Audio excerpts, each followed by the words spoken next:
గురువు గారు. అయితే ఒక విశేషమైన పూజకు సంబంధించి గురువు గారి మాటల్లో పూర్తి వివరాలు అడిగి తెలుసుకుందాం. నమస్కారం గురుగారు. ఓం శ్రీ మహాగణాధిపతయే నమః. గురువు గారు, ప్రస్తుతం మనం చూస్తుంటే ఎక్కడ చూసినా అనేక రకాల అరిష్టాలను కళ్ళ ముందు చూస్తున్నాం. ఓకే, ఏమంటారు, రీసెంట్ గా వచ్చిన ఫ్లడ్స్ వల్ల విపరీతమైన నాశనం, అంటే నాశనం అన్న పదం చాలా ఎక్కువగా వాడకూడదు, విపరీతమైన అనర్థాలు కళ్ళ ముందే మనుషులు కొట్టుకుపోతున్నారు, కళ్ళ ముందే సంపాదించిన ధనం వెళ్ళిపోతూ ఉంది, ఎన్నో రకాల అరిష్టాలను మనం చూస్తున్నాం. అయితే దీనికి అన్నిటికీ అమ్మ ఒకటైతే చెప్తాను, కర్మ ప్రారంధం ఆవశ్యకత అంటారు.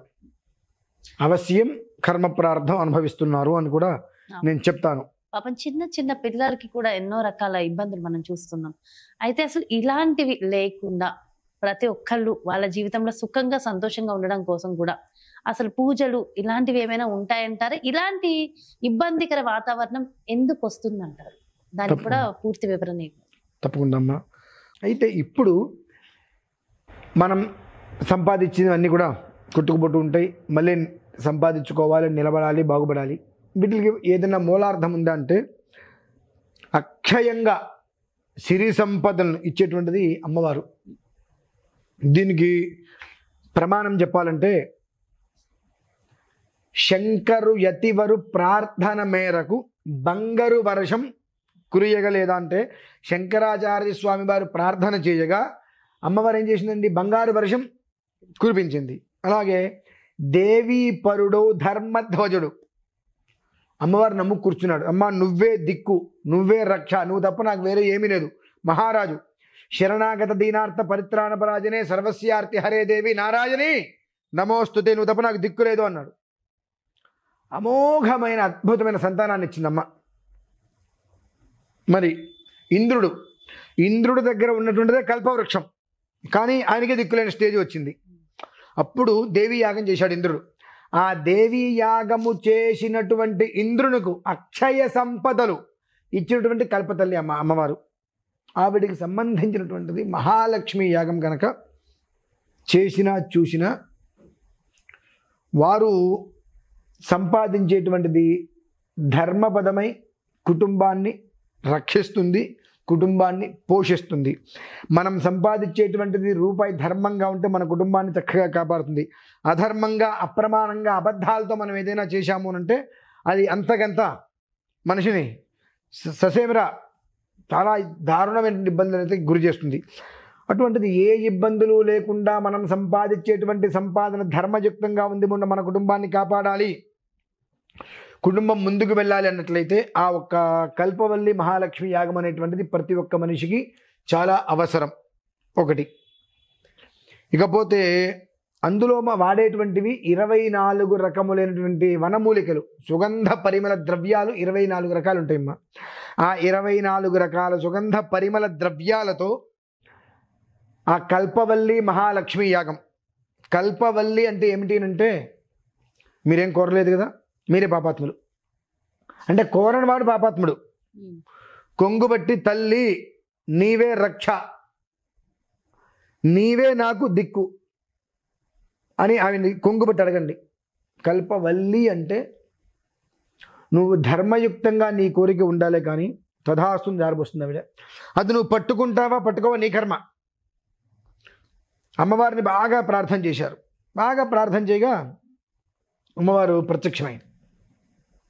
ఏదో మామూలు ప్రత్యక్షమయ్యి, నాయనా ఆ దారుగుండగా వెళ్ళవయ్యా, నీకేదో వస్తుంది అంటే వాడు వెళ్తూ రీసెంట్గా ఒక సినిమాలో కూడా ఇదే సీన్ చూసాం. మళ్ళీ కళ్ళు మూసుకుని వెళ్తాడు. అక్కడికి వెళ్ళేటప్పటికి అక్కడ మూట పెట్టింది అమ్మవారు. అక్కడి వరకు వెళ్ళిన తర్వాత కళ్ళు మూసుకుని నడవటం మొదలుపెట్టాడు వాడు. ఆ మూట దాటిపోయి ముందుకు వెళ్ళగా, నాయన ఒకసారి వెనక్కి చూడగానే నేను వెనక్కి చూడను అంటాడు. పోయింది. అంటే ఏమిటంటే నీ కర్మ ప్రార్థం బాగాలేకపోతే ఆవిడే వచ్చి ఇచ్చినా నువ్వేమీ తీసుకోలేవు. నీ యోగం బాగుందా, నువ్వు విన్నావా, నీ నిజంగా నీకు అదృష్టం పట్టే యోగం ఉందా, ఎక్కడ ఉన్నా, ఎలా ఉన్నా, ఏ రకంగా ఉన్నా ఆ విధానాన్ని నువ్వు అనుసరించగలుగుతావు. కష్టమైనా నష్టమైనా దాన్ని క్యాచ్ చేసుకోవాలని ప్రయత్నం చేస్తావు. ఎందువల్లంటే నీకు 9 గంటలకి వెళ్తే నీకు ఉద్యోగం వచ్చే అవకాశాలను, ఇంటర్వ్యూకి వస్తుంటే నువ్వు పరిగెడుతున్నావుగా, ఆ విధానంగా పరిగెత్తి పట్టుకో.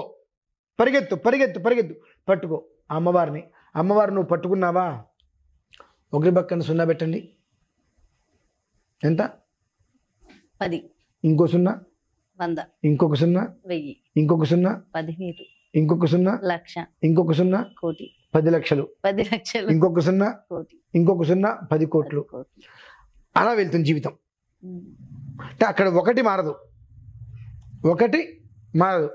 అంకెలన్నీ ఆ సున్నాలు పెరుగుతూ ఉంటాయి. ఆ సున్నాలు పెరిగిన తర్వాత ఆ 1 నుంచి 2కి వెళ్తుంది. అప్పుడు 1 నుంచి 2కి వెళ్తుంది.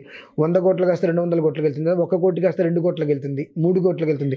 ఈ విధానం అనేటువంటిది నువ్వు పట్టుకునే విధానాన్ని అనుసరించి అవి నీ దగ్గర బంధురాలపై ఉంటుందండి. బందీ, మనం బంధం వేస్తూ ఉంటాం సరే, ఆ రకంగా బందీగా నీ దగ్గర ఉండిపోతుంది. ఏది పట్టుకోవాలి. గట్టిగా పట్టుకున్నావా ఊపిరాడకి ప్రాణం పోతుంది. తేలిగ్గా పట్టుకున్నావా నేను విడిచి వెళ్ళిపోతుంది. ఆ విధానం అనేటువంటిది భగవంతుడు ఎప్పుడో ఒకసారి ఇస్తాడు. ఆ ఇచ్చినప్పుడు ఆ వచ్చిన యోగాన్ని నువ్వు జాగ్రత్తగా పట్టుకోగలిగావా, నువ్వు ఎక్కడ ఉన్నావు అనేటువంటిది కాదు, ఏ స్థితికి వెళ్తావు అనేటువంటిది అమ్మవారు నీకు చూపిస్తుంది. అతి రోజుల్లోని, త్వరలో, తక్కువ రోజుల్లో ఆవిడ చూపిస్తుంది. అటువంటిది కల్పవల్లి కోరినటువంటి కోరికలను కాదు అనకుండా వెంటనే అది ధర్మయుక్తమైతే ఇచ్చేటువంటి కల్పవల్లి మహాలక్ష్మి యాగం అంటారమ్మ. దాన్ని ఎక్కడైనా ఎవరైనా వాళ్ళ ఊర్లో కానీ ఎక్కడైనా చేయించుకునే ప్రయత్నం చేసుకోగలిగితే మాత్రం, వాళ్ళు ఎక్కడున్నప్పటికీ కూడా ప్రయత్నం చేసుకోగలిగితే అది యోగం. ఒక సుప్రసిద్ధ క్షేత్రంలో చేస్తే ఇంకా అద్భుతం. ఆ క్షేత్రం కనుక బ్రహ్మసూత్రం కలిగిన శివలింగం ఉంది అంటే ఒక యోగం, పరమ దుర్లభమైన యోగం అది. అది మనమైతే పెద్దగల్లేపల్లి దక్షిణ కాశీ అంటారమ్మ. కృష్ణ వెళ్తూ ఉంటుంది అట్లా దక్షిణ కాశీ అంటారు. ఆ దక్షిణ కాశీగా విరాజిల్లుతున్నటువంటి పెద్దగల్లేపల్లిలో ఇప్పుడు చెప్పినటువంటి బ్రహ్మసూత్ర శివలింగం, అక్కడ ఒక నిద్ర చేసిన అమోఘమైన యోగం. నాగదోషాలు, గరుడ దోషాలు, సంతానానికి సంబంధించిన దోషాలు కొన్ని రకాలుగా అక్కడ చెప్పబడి ఉన్నాయి పురాతనంగా. ఆ దోషాలన్నీ కూడా అక్కడ నిద్రతోటే తొలగిపోతాయమ్మా. అక్కడ ఒక నిద్ర చేస్తే తొలగిపోతుంది. అలాగే అక్కడికి శ్రీప్రదం అనేటువంటిది ఒక విధానం ఉంది ఆ స్వామివారి దగ్గర. అంటే సహజంగా ఒక శివలింగాన్ని మనం ప్రతిష్ఠ చేస్తే యంత్రం, అక్కడ శివ యంత్రం పెడతాం, కానీ అక్కడ శ్రీ యంత్రం పెట్టారు. ఏ యంత్రం అమ్మా? శ్రీ యంత్రం అనేటువంటిది ఆ శివలింగం ప్రతిష్ఠ అప్పుడు పెట్టారు. ఇక్కడ నిన్న కూడా ఈ వరదలు వచ్చినప్పుడు ఆ గుడి వరకు నీళ్ళు వస్తే ఆ గుడి దర్శనం చేసుకోవడానికి ఎవరు ముందుకు రాలేకపోతే అక్కడ ఒక పెద్ద చెట్టు మీద అంత పెద్ద పాము వచ్చింది, ఫోటో వచ్చింది, నాకు పంపించారు. ఆ 2 రోజులు ఆ పాము దర్శనం ఇచ్చింది అందరికీ. ఇది గొప్పగా చెప్పే మాట కదమ్మా, నాకు ఫోటో అందరూ పంపించారు. ఎందుకంటే మొన్న 2 నెలల క్రితం అక్కడ మహాకుంభాభిషేకం చేసి వచ్చాం. మన వాళ్ళు చాలామంది వచ్చారు అక్కడికి. ఆ కుంభాభిషేకం అయిన దగ్గర నుంచి కూడా అద్భుతంగా విధానాలు నడుస్తున్నాయి. 2 రోజులు వరదలు వచ్చి గుడి లోపలికి అందరినీ దర్శనానికి కుదరని ఇవ్వలేదని చెప్పి ఆ చెట్టు మీద, పెద్ద చెట్టు మీద ఇంత పెద్ద పాము చుట్టుకొని 2 రోజులు ఉంది. 3వ రోజు మరి ఎటు వెళ్ళిపోయింది. అది అంత సుప్రసిద్ధ క్షేత్రం. ఆ క్షేత్రంలో ఇదే కల్పవల్లి మహాలక్ష్మి యాగం మనం చేస్తున్నామమ్మా. అది లైవ్ కూడా ఇస్తాం, చూసినా అదృష్టమే. అక్కడికి వచ్చి పాల్గొని ఒక నిద్ర చేశారా అద్భుతమైన యోగం. ఆ లక్ష్మి అనేటువంటి శ్రీ యంత్రం ఏదైతే పెట్టామో ఆ శ్రీ అనేటువంటి శబ్దం అనేటువంటిది లక్ష్మీ రూపంలో మన వెనకాల వెనటికి వస్తుందమ్మా. అంత విశేష యాగాన్ని అయితే 24 రకాల సుగంధ పరిమళ ద్రవ్యాలు 2. ఇది మొదటిసారి నేను చేసేటువంటిది ఏంటంటే ప్రతి ఒక్కరి చేత కూడా హోమం చేస్తున్నా. సామూహికం కాదు అట్లా అని చెప్పి, సామూహికం అని కాదు, ప్రతి ఒక్కరి చేత అక్కడ నేను కూర్చోబెట్టి అక్కడికి వచ్చిన ప్రతి ఒక్కరి చేత ఆ ద్రవ్యాలు ఎవరెవరికి ఏ ద్రవ్యాలు అవసరమో ఆ ద్రవ్యాలు వారి చేత నేను హోమం చేయిస్తున్నా. ఇంతకుముందు వరకు నేను ఎప్పుడు అలా ఎవరి చేత చేయించలేదు. ఆ రోజుకు ఒక ప్రత్యేకత ఉంది. ఆ ప్రత్యేకత అనేటువంటిది నైమిత్తికమైనటువంటి క్రతువు కనుక ఆ నైమిత్తికంలో వారి స్వహస్తాలతో వారు హోమగుండంలో ద్రవ్యం వేసేటువంటి యోగం ఆ రోజుకు ఉన్నది కనుక ఆ రోజు నాడు ప్రత్యేకంగా అందరి చేత ఆ యాగం చేస్తున్నానమ్మా నేను. మనకి రేపు 17వ తారీఖు, చాలా 17వ తారీఖు పౌర్ణమికి ముందు రోజు అయితే ఏంటంటే మాధ్యానికి పౌర్ణమి వచ్చేసిందండి. అంటే మనకు రాత్రి పౌర్ణమి ఆ రోజే ఉంటుంది. రాత్రి పౌర్ణిమ అనేటువంటిది భాద్రపద పౌర్ణిమ. ఆ రాత్రి పౌర్ణిమ ఆ రోజే ఉంటుంది. మర్నాడు సూర్యోదయానికి ఉంటుంది. ఆ భాద్రపద రాత్రి గల భాద్రపద పౌర్ణమి ఏ రోజైతే కనుక చతుర్దశి మంగళవారం 17వ తారీఖు రోజు నాడే మేము అక్కడ నిర్వర్తిస్తున్నాము. అదే రోజు నాడు ప్రతి ఒక్కరూ వారు పరిసరాలు ఉన్నటువంటి ఏదైనా ఆలయం ఉంది, మంచి సుప్రసిద్ధ ఆలయం ఉందంటే ఆలయంలో ఇది ఈ యాగాన్ని శుభ్రంగా వాళ్ళు చేసుకోవచ్చు. వాళ్ళు ఎలా చేసుకోవాలనుకుంటే ఆ ద్రవ్యాలన్నీ కూడా నేను లిస్టు వాళ్ళకి పంపిస్తాను, తెచ్చుకొని వారు వారి ఆలయాల్లో చేసుకోవచ్చు. ఇళ్లల్లో మాత్రం వద్దు. ఏదైనా ఒక ఆలయంలో, లేదంటే ఇప్పుడు మనం చేస్తున్నాము ఆ ఆలయంలో అయినా సరే వచ్చి అక్కడ ఉండి నిద్ర చేసి వెళ్ళటం అనేటువంటి చాలా శ్రేయదాయకమైన రోజు. చాలా సంతోషం గురుగారు, చక్కటి విషయ పరిజ్ఞానం తెలియజేశారు. Thank you so much.